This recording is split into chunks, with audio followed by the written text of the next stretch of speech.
பெரியோர்களே, தாய்மார்களே, பெரியோர்களே, தாய்மார்களே, அண்ணன்களே, அக்காக்களே, தம்பிகளே, தங்கைகளே, அன்பானவர்களே, பண்பானவர்களே, சொந்தங்களே, பந்தங்களே, அவர்களே, இவர்களே, தளபதி நெஞ்சில் குடியிருக்கும் கடலூர் மக்களே,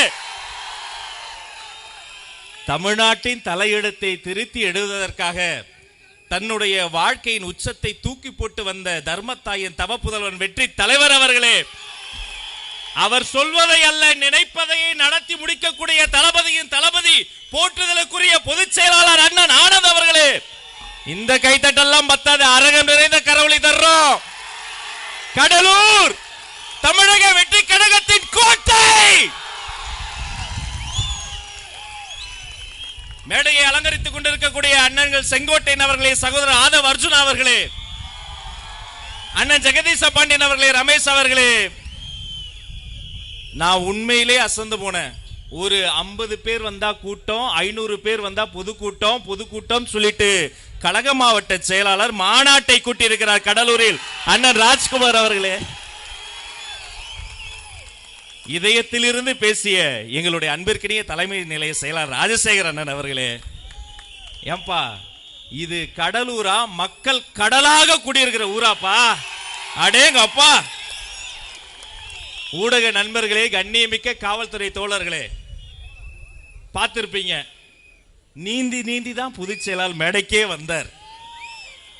அவரு விரதம் இருந்து எங்களுக்கெல்லாம் பனையூர்ல வந்து நாங்கெல்லாம் வேலை செஞ்சு வர்ற நிர்வாகிகளுக்கு சோறு போட்டு அடுத்தவர்களை உண்ண வைத்து நாங்க உண்ட இலையை எடுக்கக்கூடிய ஆண் தாய் ஒருத்தர் இருக்காருன்னா பொதுச் செயலாளர் மட்டும்தான், வேற எந்த கட்சியிலையும் கிடையாது. இவங்களுக்கு ஆச்சரியமே அதுதான், எப்படி இப்படி ஒரு கூட்டம். இது கோட்டருக்கும் கோழி பிரியாணிக்கும் கொடுக்கின்ற காசுக்கும் கூடுகிற கூட்டம் அல்ல, அவர் குரல் கொடுத்தாலே கூடக்கூடிய கொள்கை கூட்டம், தளபதி கூட்டம். நேரம் குறைவு, எதை சொல்வது? ஒரு உயிரை அல்ல, ஒரு முகத்தை அல்ல, ஒரு சின்ன பயிருங்க. ஒரு பயிர் வாடினாலே வாடிய பயிரை கண்ட போதே வாடிய வள்ளலரை தந்த வடலூரை தந்த கடலூரை சொல்வதா? 108 திவ்ய தேசங்களில் ஒன்றாக இருக்கக்கூடிய தேவநாத சுவாமியினுடைய திருக்கோயிலை சொல்வதா? அந்த ஆடியிலையும் அந்த புரட்டாசிலையும் புறப்பாடை பார்ப்பதற்கு 2 கண்கள் போதாது என்ற நெஞ்சுருகி நிற்கிற இந்த ஆன்மீக மண்ணை சொல்வதா? கோபத்தோடு கொதித்து வருகிற சுனாமி அலைகளை கூட கொஞ்சி கொஞ்சி அலைகளை ஆத்தி ஆத்தி அமுக்குகிற அலையாத்தி காடுகள் இருக்கக்கூடிய இந்த மண்ணை சொல்வதா?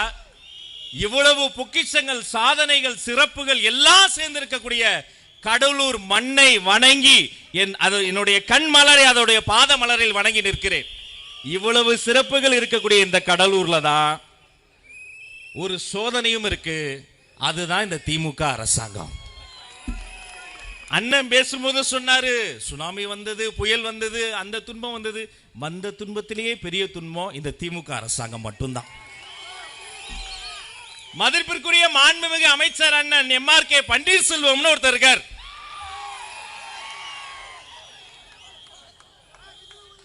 பாதி பேருக்கு தெரியல, ஏன்னா மதிப்பிற்குரிய அண்ணன் தொகுதிக்குள்ளார் அவ்வளவு பிரச்சனை இருக்கு, சுத்தி சுத்தி சுத்தி வருவாருன்னு பார்த்தா மேடையில துண்டு எடுத்துக்கிட்டு சுத்தி சுத்தி சுத்தி.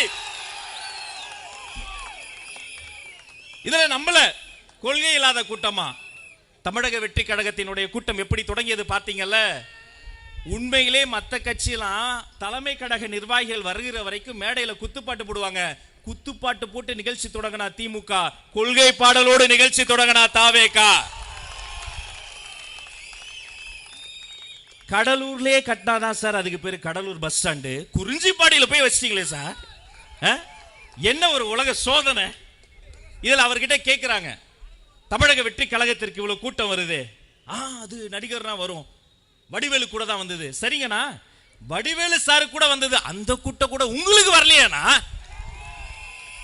எந்த வடிவேலு வந்து உங்களுக்காக பரப்புரை செய்தாரோ அதே தேர்தலில் 28,000 வாக்குகள் வித்தியாசத்தில் தோல்வி அடைந்து மண்ணை கவியது யாருன்னா?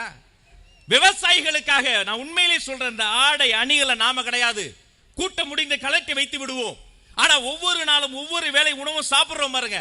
பிறக்கும் போது மனிதன் 3 கிலோ எடை இருப்பான், இத்தனை பெரிய உருவமாக மாறுவது யார்? நாம் ஒவ்வொரு நாளும் ஒவ்வொரு வேளை உணவையும் சாப்பிடறோம் பாருங்க, அது உள்ள போய் ரத்தமா ஆற்றலா சக்தியா மாதிரி நம்மளை வேலை செய்ய வைக்குது, பேச வைக்குது, ஓட வைக்குது. அப்ப ஒவ்வொரு நாளும் ஒவ்வொரு வேளை உணவு நமக்கு தராங்க பாருங்க.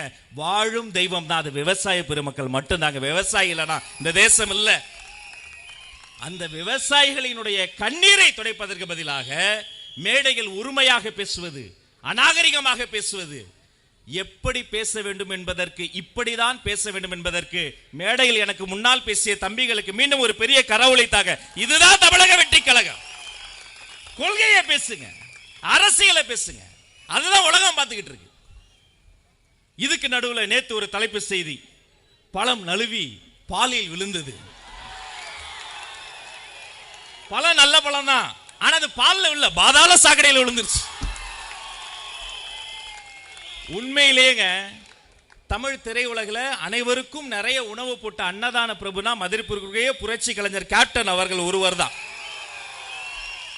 அந்த மாமனிதனை அரசியல் உலகில் அதிகமாக தண்ணியில் இருக்கிற கப்பலில் இருப்பவர் தான் கேப்டன். தண்ணியிலே இருப்பவர் எல்லாம் கேப்டன் எள்ளி நகையாடி அவரை அவமானப்படுத்தி அவரை கேரக்டர் அசாசினேஷன் செய்த ஒரு கட்சி இருக்குன்னா திமுக. பரவாயில்ல, எந்த கேப்டனை அவர்கள் இழிவுபடுத்தினார்களோ அந்த கேப்டனின் மீது விழுந்த பழியையும் தீர்ப்பதற்காக அவருக்கும் சேர்த்து திமுகவை வீட்டுக்கு அனுப்ப போகிற ஒரு கட்சி தமிழக வெற்றி கழகம் மட்டும்தான்.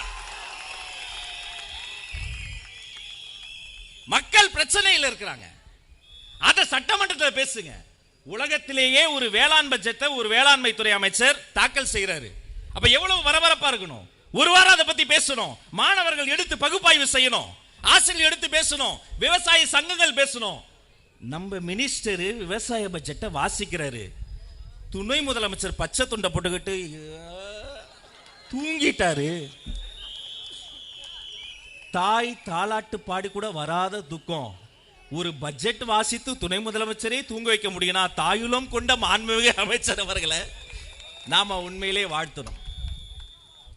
கடலூர் திரும்பிய திசையெல்லாம், வருகின்ற வழியெல்லாம், பார்க்கின்ற முகமெல்லாம் தமிழக வெற்றி குடகத்தினுடைய அந்த பட்டொலி வீசி பறக்கிற அந்த வெற்றி கொடி பறக்கிறது. ஜெயிஸ்டாரு, தளபதி ஜெயிஸ்டாரு. தொட்டுவிடும் தூரத்தில் தேர்தல் போர்க்களம் தொடங்குகிறது. இங்கிருந்து பார்க்கிறேன், மக்கள் கடல் நடுவே தன்னெழுச்சியோடு தமிழக வெற்றி கழகத்தினுடைய கொடியை ஏந்தி எங்களுடைய தோழர்கள் அப்படி ஏந்தி இப்படி பிடித்திருக்கிறார்கள். இன்று தமிழக வெற்றி கழகத்தில் மட்டுமல்ல, தமிழ்நாடு முழுக்க ஒரு ஓசை ஒலிக்கிறது என்று சொன்னால் அது வெற்றி சின்னமாம் விசிலோசை மட்டும்தான் ஓங்கி ஒலித்துக் கொண்டிருக்கிறது. இது வெற்றி விசிலோசை மட்டுமல்ல, மக்களை குறித்து சிறிதும் அக்கறைப்படாத, திரும்பிய திசையெல்லாம் ஊழலை முன்னெடுத்திருக்கிற, வாரிசு அரசியலை முன்னெடுத்திருக்கக்கூடிய இந்த திராவிட முன்னேற்ற கழகத்தினுடைய மக்கள் விரோத ஆட்சியை வீட்டுக்கு அனுப்ப போகிற சங்கோசை இந்த விசிலோசை என்பதை இந்த மண்ணில் என்று சொல்லிக் கொள்கிறேன். உங்களுக்கு ஒரு கடமை இருக்கிறது. கழக மாவட்ட செயலாளர் இருக்கிறாரு, பொதுச் செயலாளர் வந்திருக்கிறார் உங்களை பார்க்கறதுக்காக. வெற்றி தலைவர் அவர்கள் அவரினுடைய பொற்கரங்களால் யாரை வேட்பாளர் என்று அடையாளம் காட்டுகிறாரோ, கடலூரில் இருந்து செஞ்சாஜ் கோட்டைக்கு அவரை நீங்கள் அத்தனை பேரும் அழைத்து வர வேண்டியது உங்கள் பொறுப்பு. 2 மாதம் முன்பு பத்திரிகை செய்தியில் எல்லாரும் வியந்தாங்க, அடடே செங்கோட்டை அண்ணனே இந்த கட்சிக்கு வந்துட்டாங்களே. இன்று செங்கோட்டை வந்திருக்கிறது, நாளை செஞ்சாஜ் கோட்டையே வரும். ஒரு மேடையில் நின்று சொன்னோம், வீட்டுக்கு வீடு விஜய், தமிழ்நாட்டுக்காக விஜய். இப்போ வரைக்கும் மறுப்பு சொல்ல முடியல. ஏன் தெரியுமா? ஒவ்வொரு வீட்டிலும் வாக்காளராக இருப்பது விஜய், ஒவ்வொரு வீட்டிலும் அண்ணன் தங்கச்சியாக இருக்கிறது விஜய். இந்த விஜய் தேர்தல் அன்று வெளியே வருவார், பிளைட் ஏறி வெளிநாடுகளில் இருந்து மொத்தமாக வருவார்கள், கொத்து கொத்தாக வருவார்கள். தமிழ்நாட்டு வரலாற்றில் பார்க்காத ஒரு தேர்தலை பார்க்க போகிறது. இந்த அத்தனை பேரும் நீங்க 1000 ரூபாய் கொடுத்தாலும் 2000 ரூபாய் கொடுத்தாலும் 5000 ரூபாய் கொடுத்தாலும் வாங்கி சந்தோஷமா வாங்கி எங்க பணத்தை நாங்களே வாங்கி வச்சுக்கிட்டு, தலைவர் சொன்ன மாதிரி உங்க செவில்லையே, எப்படி உங்க செவில்லையே விசில் ஊதி அனுப்ப போறாங்க. அதற்கு எடுத்துக்காட்டு இந்த கடலூர் நெஞ்சம் நிறைந்திருக்கிறது. நெடுநாட்களாக குழந்தையை பார்க்காமல் இருக்கக்கூடிய ஒரு தாய் தந்தை திடீரென அவர்களினுடைய வீட்டில் இரட்டை பிள்ளை பிறந்ததை போல இந்த மேடையில் இருந்து பார்க்கிற போது இரண்டு பக்கமும் ஆண்களும் பெண்களும் நிரம்பி இருக்கிற நரகத்தை பார்க்கிற பொழுது ஜெயிஸ்டாரு தளபதி, ஜெயிஸ்டாரு தளபதி, ஜெயிஸ்டாரு. இன்னும் பல கருத்துக்கள் என் மனதிற்குள் சுழக்கம். ஆனால் கொடுத்திருக்கும் நேரம் மிகவும் சுருக்கம். இதற்கு மேல பேசினா அண்ணனுக்கு எனக்கும் வரும் பிணக்கம். அதனால் வாழ்த்த வயதில்லை, வணங்கி விடைபெறுகிறேன். நன்றி, நன்றி, வெற்றி, வணக்கம்.